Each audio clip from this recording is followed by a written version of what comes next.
4 ramps between the same 2 points. 4 identical beads released from rest at the same instant, with gravity as the only thing pushing them. Which one reaches the bottom first? Almost everyone picks the straight line because it is the shortest path between 2 points. But shortest and quickest are not the same question, and gravity is about to make that difference impossible to argue with. Keep your eye on the pale blue bead. The straight line finishes last. The winner is a curve almost nobody draws on purpose. It is called a cycloid, and under these assumptions, it does not just beat the other 3, it beats every curve you could possibly draw between those 2 points. That claim has a name. It is the Brachistochrone problem, from the Greek for shortest time, and it was thrown at the mathematicians of Europe by Johann Bernoulli in 1696. So let us find out why the answer turns out to be the path traced by a rolling circle. Before we can find the fastest curve, we should see why the question is hard at all. 2 points and gravity. The obvious candidate is the shortest path, so let us keep it as the baseline to beat. Now let the bead fall straight down for a while first, and only then run in a straight line to the finish. Falling first is expensive, it makes the journey longer, but it also buys speed early, and speed early means every stretch after it costs less time. Those 2 effects pull against each other, so somewhere between them there has to be a best depth to drop, and this one we can simply compute. The best kink sits here. Dropping about 6/10 of the total height before heading for the finish beats the straight line by nearly 11%, which certainly feels like the end of the story. It is not the end of the story. We only searched inside one family of shapes, a drop, then a line. The cycloid is not a member of that family, and it comes in another 5% faster still. Its time sits below the whole curve we just drew. So guessing a family and optimizing inside it will never settle this. We need to optimize over every curve between A and B at once, and that needs a different kind of calculus. Galileo had already asked a version of this question in 1638, and he got considerably further than the popular version of the story gives him credit for. What he proved is specific, and it is correct. Start with the straight chord from A to B. Now bend it into 2 chords that both touch a circular arc. The bead arrives sooner.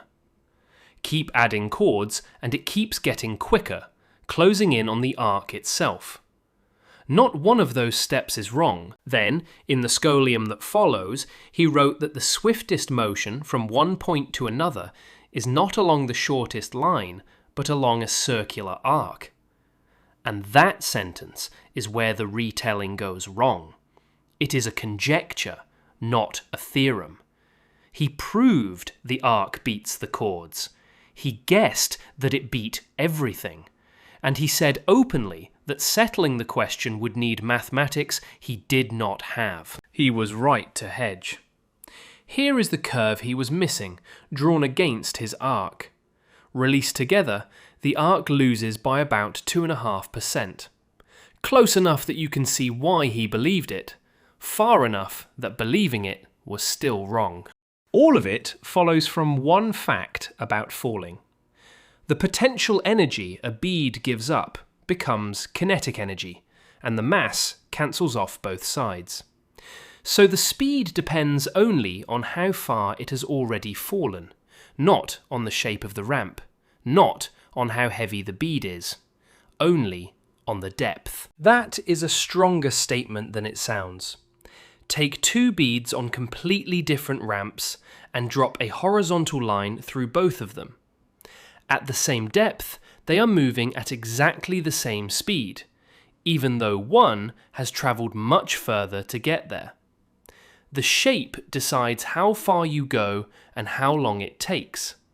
It does not get to decide how fast you are going. Now we can write down the total time. Time is distance over speed, So a tiny slice of the journey takes a tiny arc length divided by the local speed.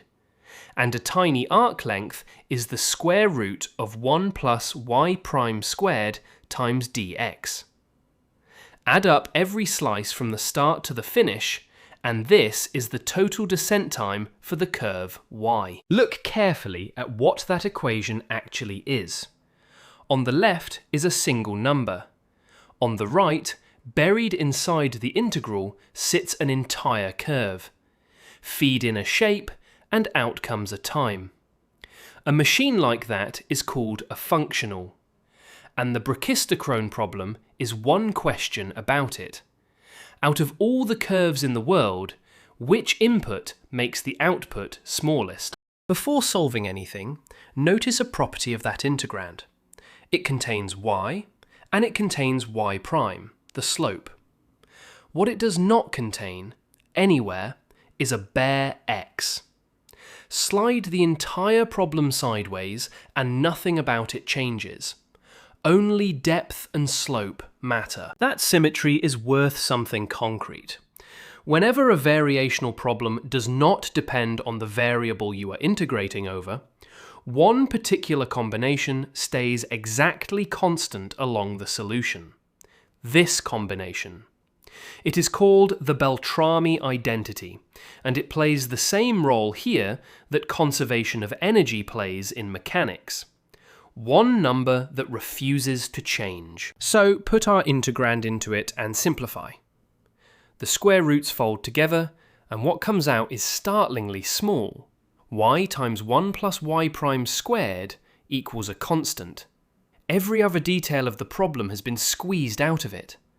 We give that constant the name 2r, and in a moment you will see why. One differential equation, and it is separable. Substituting y equals r times 1 minus cosine theta turns the messy square root into something you can integrate on site, and the horizontal coordinate falls out as r times theta minus sine theta. That pair of formulas is not new. Mathematicians had been drawing it for most of a century, and they already had a name for it. Roll a wheel along a ceiling and follow the single point that started at the contact. That is the curve. The fastest descent between 2 points is the track a rolling wheel writes on its way past. One warning before we go on though. What we have found is a candidate. The Beltrami identity tells us which curve could win. It does not by itself prove that anything wins at all. There is a second way to reach that curve, and it is the reason this problem is remembered at all. Johann Bernoulli, who set the challenge, did not solve it by grinding through variational calculus. He solved it by changing the subject entirely. Light already solves minimum time problems for a living. Fermat's principle says a ray between 2 points takes whichever path gets there soonest, and that is why light bends when it crosses into a medium where it travels at a different speed. Snell's law puts a number on the bending. The sine of the angle from the vertical, divided by the speed, stays constant across every boundary. So Bernoulli asked the question backwards. What if the falling bead is a ray of light? Its speed is fixed by depth alone, which is exactly what an optical medium does. Slice the drop into thin horizontal layers, give each layer its own constant speed, and the quickest way through the stack is simply a ray refracting from one layer to the next. Now, make the layers thinner. The kinks crowd together, the corners round off, and the broken line straightens into a smooth curve. Keep going and it stops changing. There is a definite shape it is heading for. Lay the curve we derived from the Beltrami identity on top of it. They are the same curve. And the constant that Snell's law holds fixed along that ray is not merely similar to the constant the Beltrami identity produced. It is the same number. Two arguments that share no machinery at all, arriving at one conserved quantity. We should be careful here because there is a gap in what we have actually shown. We have a candidate curve. We have not yet earned the right to call it the fastest. The Beltrami identity, like the Euler-Lagrange equation behind it, is a necessary condition. It finds curves where the total time stops changing to first order. But a vanishing derivative is just as happy at the top of a hill as at the bottom of a valley. Finding a stationary curve is not the same as finding the quickest one. So let us test it honestly. Take the cycloid and bend it with a single knob, epsilon, controlling how far. Both endpoints stay pinned, so every deformed curve still runs from A to B, and epsilon equal to 0 gives back the cycloid exactly. Now turn the knob both ways and watch the clock. Every bend in either direction makes the descent slower. And look at the shape of the graph. It is flat at the bottom, which is the fingerprint of a stationary point, and it curves upward on both sides, which is the fingerprint of a minimum. That is real evidence, and it is worth having, but be precise about what it is evidence for. We bent the curve in one particular way. A proof has to rule out every possible deformation at once, and doing that properly took another 2 centuries. Weierstrass's sufficient condition, fields of extremals, and eventually the direct methods that show a minimizing curve exists at all. The cycloid really does win. It just does not win because a graph on a screen went up on both sides. This curve has a second life, and here is the strange part. The second property was discovered nearly 40 years before Bernoulli ever set his challenge. In 1659, Christian Huygens was trying to build a clock that would keep time on a ship. An ordinary pendulum has an inconvenient flaw for that job. Its period is only steady while the swing stays small. Let the amplitude change and the clock drifts. Huygens wanted a track with no such caveat. So take the same cycloid, turn it into a valley, and put beads on it at whatever heights you like. 5 beads, 5 different starting depths. The high ones have much further to travel, and they will reach much higher speeds. The low ones barely move at all. Release all 5 at the same instant, and watch the bottom of the valley. Not nearly together. Together. Exactly. The bead that started highest has more ground to cover, but it also builds more speed on the way down, and on this particular curve those 2 effects cancel each other perfectly. The reason is exact, not approximate. On a cycloid, the distance measured along the arc from the lowest point obeys the equation of a simple harmonic oscillator, and the amplitude drops out of it completely. The full period is 4 pi times the square root of r over g, which is precisely the period of an ordinary pendulum of length 4r, for a swing of any size at all. Huygens published it in 1673, and it is why the curve carries a second name, the tautochrone, the same time curve. Every number so far assumed a point mass sliding without friction. Loosen that, one assumption at a time. First, let the bead be a ball that rolls instead of sliding.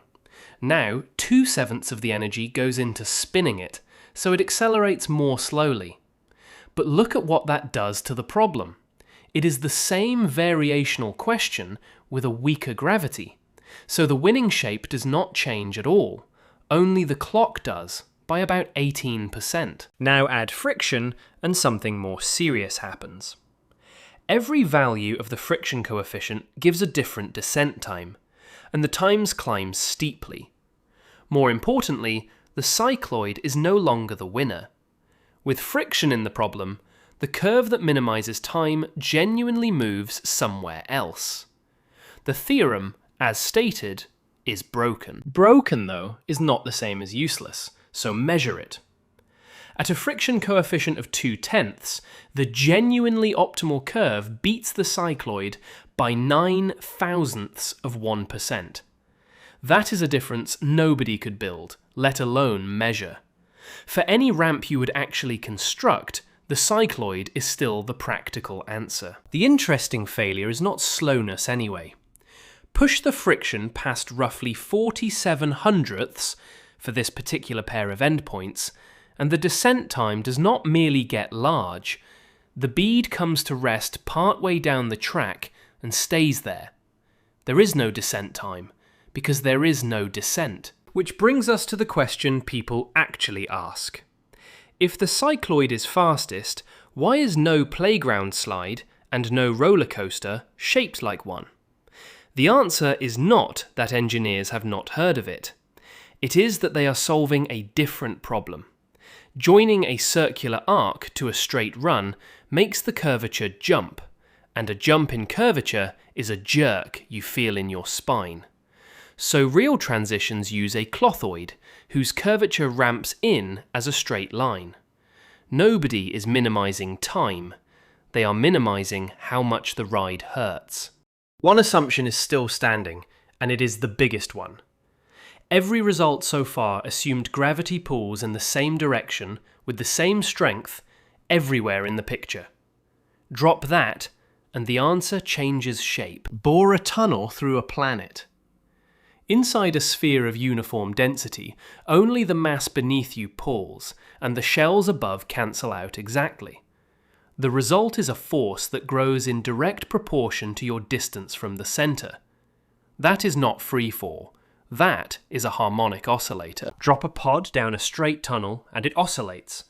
The one-way trip takes pi times the square root of r over g, which, for a planet the size of the Earth, is about 42 minutes. And here is the strange part. It does not matter which straight tunnel you choose. A short hop between neighbouring cities takes exactly as long as a tunnel clean through the middle of the planet. But straight is not the fastest tunnel either, and by now that should not surprise you. The quickest route dips deeper, picking up speed where gravity is strongest, and its shape is a hypocycloid, the curve traced by a circle rolling around the inside of another circle. For a short hop, it cuts the journey by about a quarter, and the shorter the hop, the bigger the saving. Different gravity, different rolling circle, same idea, which is the real reason this problem is remembered. Johann Bernoulli asked Europe for a curve, and getting the answer forced Euler and Lagrange to invent the machinery for minimizing over functions instead of numbers. That machinery is now how we state classical mechanics, how we find geodesics in curved spacetime, and how we plan the fuel-optimal path of a spacecraft. Not bad for a question about the shape of a slide.